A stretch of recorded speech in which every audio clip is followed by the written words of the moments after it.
جن صاحب I start with you. Balochistan کی سچویشن جو اس وقت ہے، ہم دیکھ رہے ہیں وہاں پر ایک طرف آپریشن چل رہا ہے، دوسری طرف جو دھرنا آرگنائزرز ہیں انہوں نے کوئی عجیب سے 4 مطالبات رکھ دیے ہیں. ایک طرف وہ پیس کی ریسٹوریشن کی بات کر رہے ہیں، لیکن اس کے ساتھ ہی ایف سی چیک پوسٹ کو ختم کرنے کا اور پرانا لیوی نظام بحال کرنے کی بات کر رہے ہیں. کیا ایسا ممکن ہے، پاسبل ہے؟ اور دوسری چیز یہ بھی بات کی جا رہی ہے کہ پرانا نظام جو ہے وہ وہاں کے کچھ لوگوں کو سوٹ کرتا ہے. کیا یہ اس کی طرف جا رہی ہیں چیزیں؟ پاکستان کا اور خاص طور پہ جو بلوچستان کا کانٹیکسٹ ہے عادل صاحب، ہمیں اس چیز کو بالکل نظر انداز نہیں کرنا چاہیے کہ زیادہ تر جو انسٹیبلٹی ہے بلوچستان کے اندر، اس میں بیڈ گورننس، پور گورننس، ویک گورننس، اس کا بہت بڑا ہاتھ ہے جی. اور یہ پرانے نظام کی طرف جانا، لیویز ابھی آپ لیویز کے پرانے نظام کو اگر آپ دیکھ لیں، 93,000 لیویز 73,000 لیویز آپ نے بھرتی کی ہوئی تھی. اس کے بیچ میں سے 32,000 جو ایسے تھے نان کمبیٹنٹ تھے. بجٹ کتنا جی؟ 140 بلین روپیز اس سال رکھا گیا اس کا جی.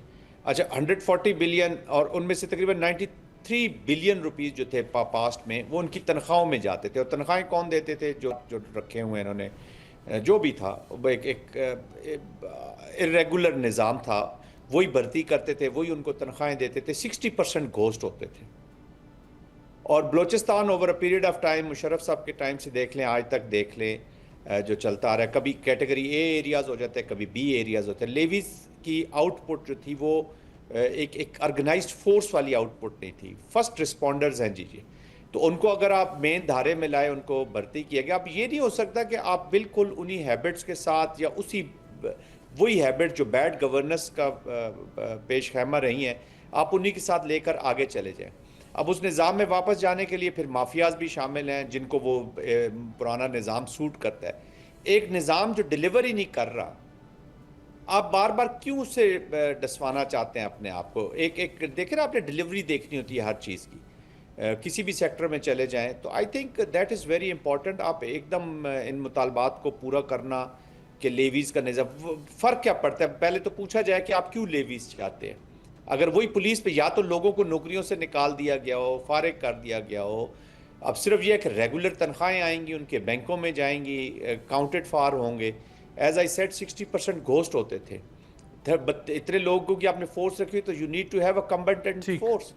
ایف سیز دونوں کا بجٹ ہے 95 ارب روپے، دونوں ساؤتھ اور نارتھ دونوں کا. یہاں پہ 140 ارب روپے ہے. اور آپ کہتے ہیں کہ آئی تھنک یہ ڈکٹیٹ کرنا گورنمنٹ کو، یہ ہونا چاہیے وہ، دیز آر جسٹ کاسس بلائے ایک ریزنز کریٹ کیے جا رہے ہیں ٹو ہیو اندر سوشل موومنٹس، جو بعد میں پھر سوشل ڈسرپٹیو موومنٹس بن جاتی ہیں. آئی تھنک وہاں پہ ایک اسمبلی موجود ہے. ہاں، آپ 2/3 سے بل پاس کریں اور جو بھی کرنا ہے آپ کر دیں کانسٹیٹیوشن کے ذریعے. یہ جتھوں کے اور یہ انٹیمیڈیشن کوئرجن سے آپ نے مطالبات شروع کر دی تو یہ 25 کروڑ عوام کا ملک ہے. ہر روز 100 بندے اکٹھے ہوئے ہوں گے اور وہ اسٹیٹ کو ڈکٹیٹ کریں گے. اسٹیٹ اتنی ویک نہیں ہوتی کہ وہ ڈکٹیشن لے ایسی چیزوں. یہ غلط پریسیڈنٹ سیٹ ہو. Okay, fair enough. امبیسڈر صاحب، مڈل ایسٹ کیا یہ جو نئی ڈیولپمنٹس ہو رہی ہیں، how do you see this? اس میں کیا آپ کو لگتا ہے کوئی بڑی ایسکلیشن کی جانب بڑھ رہی ہیں چیزیں، یا یہ ٹک ٹک چلتا رہے گا؟ واٹ از یور ٹیک آن دس؟ جہاں بیسیکلی یہ اسکرمشز اور یہ جو ہے میجرڈ اینڈ جس کو کہا جائے کیلیبریٹڈ اٹیکس اینڈ کاؤنٹر اٹیکس چلتے رہیں گے.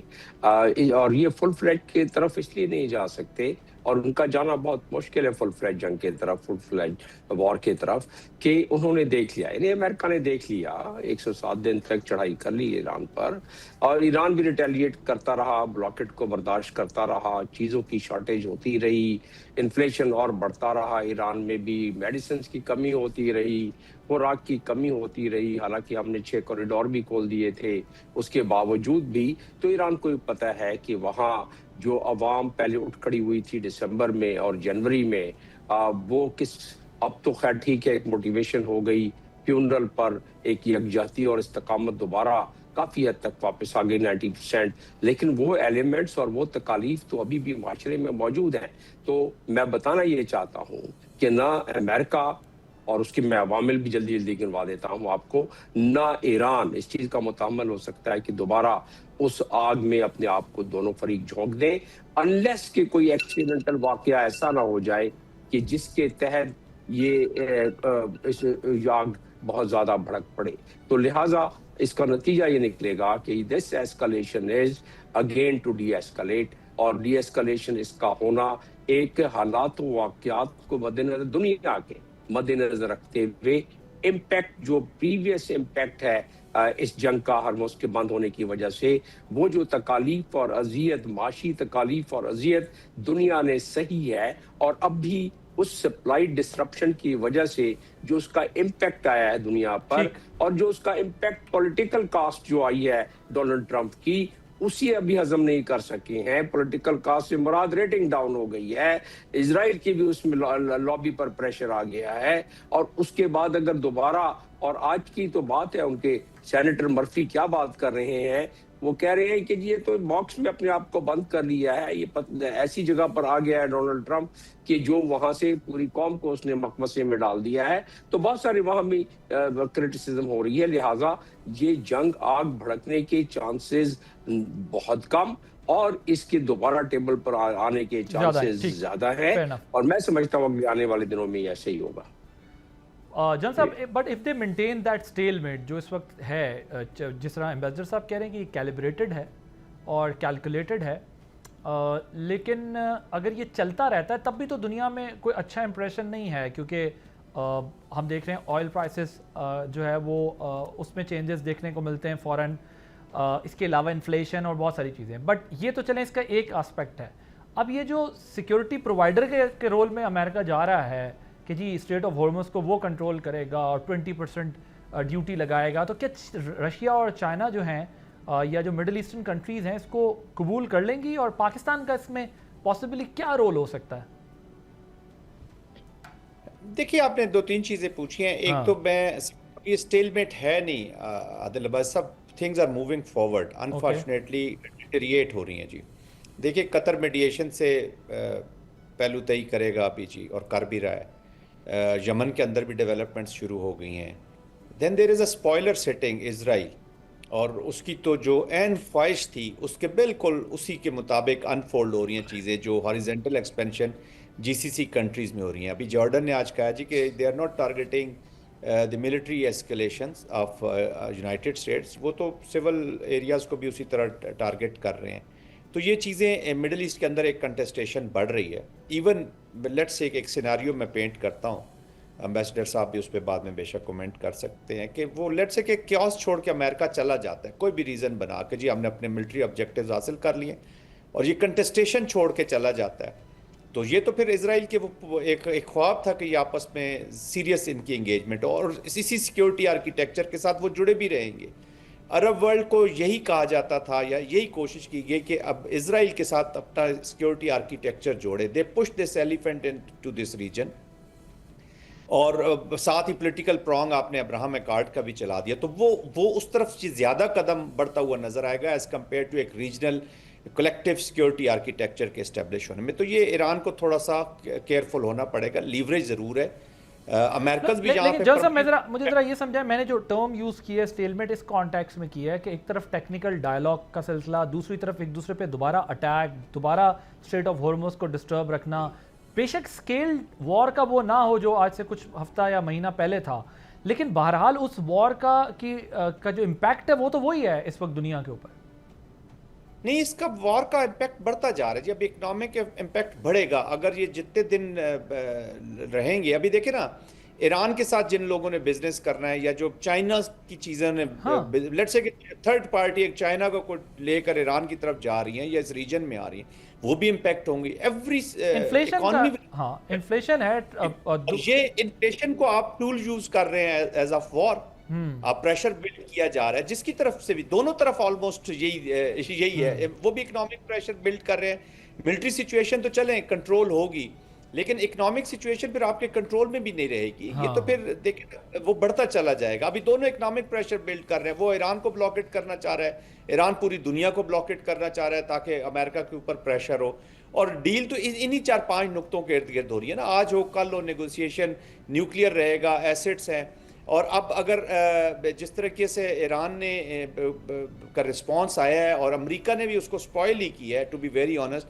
اسرائیل شروع ہوا لیبنان سے, اسرائیل کے اوپر آپ کا کنٹرول نہیں تھا, پھر آپ لیکن سعودیہ پہ اٹیک ہو رہا ہے ادھر سے حوثیوں کی طرف سے, پھر وہ ایک جو ریجنل ٹینشن تھی وہ تو دوبارہ ہمیں it is spreading G, war is spreading, اس کا کوئی let there be no doubt. اور یہ اب ریجن اس ایسکیلیشن کے بعد دو کہ یہ کیلیبریٹڈ چھوٹی بھی ہو سکتی ہے, I agree with ایمبیسڈر صاحب, لیکن اس کی آؤٹ کمز ابھی تھوڑی سی ڈفرینٹ ہوں گی, پولیٹیکل آؤٹ کم ڈفرینٹ ہوں گی. ریپرکشنز بڑی ہیں اس کی, وار لمیٹڈ ہے بٹ ریپرکشنز بڑی ہیں اس کی بہت زیادہ ہے, اور وہ ابھی نظر آنا شروع ہو گئی ہیں. ٹھیک آج دیکھیں نا, آج آپ پہلے امید یہی کی جا رہی تھی کہ جی ابھی کوئی پاکستان ریکویسٹ کرے گا یا کوئی اور کنٹری ریکویسٹ کرے گی اور یہ چیزیں رک جائیں گی, and they will be back on the table.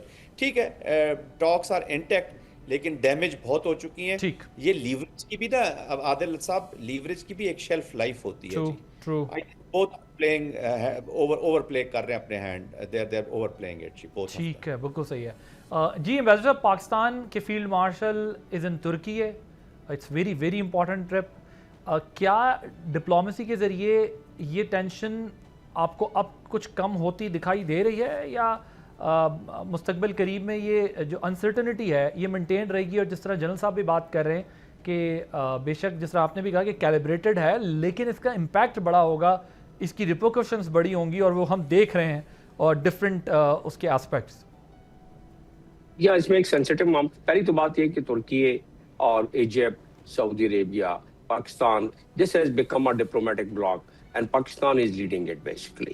جتنے بھی معاملات ہو رہے ہیں یہ ڈپلومیٹک بلاک اس میں فعال ہے, اور ایک دوسرے کی کنسلٹیشن سے, اور یہی نظر آتا ہے فیلڈ مارشل سید عاصم منیر صاحب کے وہاں اس وقت وزٹ کرنے کا.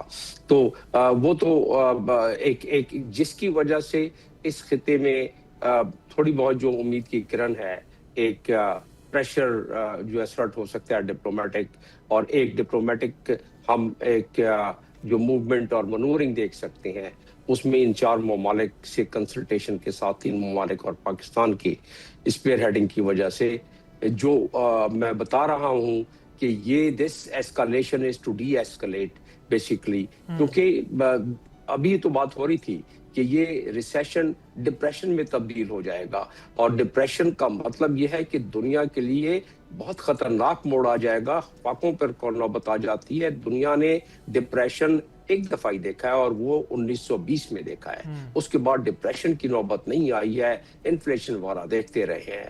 تو یہ اس اسٹیٹ آف ہارمز کا جو اینڈ ریزلٹ جس طرح ماہر معاشیات بتا رہے ہیں دنیا میں, وہ اس رخ پر بتا رہے ہیں. لہٰذا ایک تو یہ, اور پھر ایران کے پاس ٹھیک ہے لیوریج کو زیادہ عرصے تک تو آپ لیوریج کے طور پر نہیں استعمال کر سکتے, کیونکہ پھر یہ یونائٹ کرنا شروع کر دے گا باقی طاقتوں کو. نیٹو ممالک جو اب تک شامل نہیں ہوئے ہیں, یورپین جو اب تک شامل نہیں ہوئے ہیں, وہ بھی پھر امریکہ کے ساتھ, کیونکہ ان کو بھی وہ معاشی اذیت اور معاشی تکلیف اتنی پہنچے گی کہ ان کے اپنی عوام ان کمپیل کریں گے کہ کسی طریقے سے اس کا کوئی حل نکالا جائے.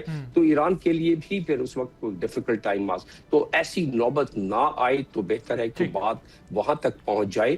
تو لہٰذا کیونکہ سیاسی طور پر ایک بہت بڑا کیپٹل لاس ہوگا امریکہ میں ڈونلڈ ٹرمپ کو, تو لہٰذا اس کے نتیجے میں یہ آرام سے سوچا جا سکتا ہے کہ یہ جو فریم ورک 14 پوائنٹ کا ہے, اور اس کے بعد جوائنٹ سٹیٹمنٹ پاکستان نے جو سوئٹزرلینڈ میں پچھلے دنوں دیا ہے, اس کے اگر میجرز ان پلیس ہو جائیں تو ایسی نوبت بار بار نہیں آئے گی.